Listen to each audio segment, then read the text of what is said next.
நீலகிரி மாவட்டம் குன்னூரில் கலை மற்றும் அறிவியல் கல்லூரியில் முதலாம் ஆண்டு விழாவை முன்னிட்டு கல்லூரியில் சிறந்து விளங்கிய மாணவ மாணவிகளுக்கு சான்றிதழ் மற்றும் பதக்கங்கள் வழங்கப்பட்டது.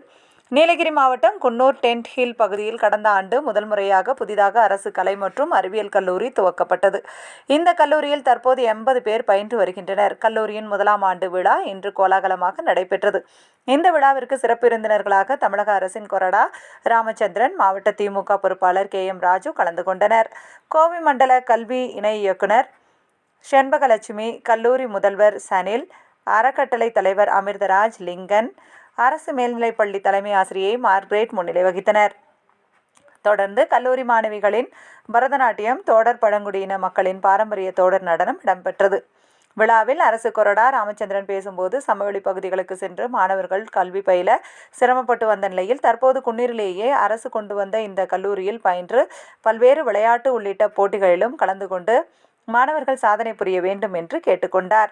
பின்பு திமுக மாவட்ட பொறுப்பாளர் ராஜு பேசும்போது, சில ஆண்டுகளுக்கு முன்பு கல்வி பயில்வதற்கு மிகுந்த சிரமம் இருந்தது. ஆனால் தற்போது அரசு மாணவ மாணவிகளுக்கு ஏராளமான திட்டங்களை திமுக அரசு கொண்டு வந்து செயல்படுத்தி வருகிறது. இந்த வாய்ப்புகளை மாணவ மாணவிகள் பயன்படுத்தி பல்வேறு சாதனைகளை புரிந்து வாழ்வில் வெற்றி பெற வேண்டும் என்று கேட்டுக்கொண்டார். பின்பு கல்வி, விளையாட்டு, கலை உள்ளிட்ட தனித்திறன் போட்டிகளிலும் சிறந்து விளங்கிய மாணவ மாணவிகளுக்கு சான்றிதழ்கள், பரிசுகள் மற்றும் மெடல்கள், கோப்பைகள், பதக்கங்கள் வழங்கப்பட்டது.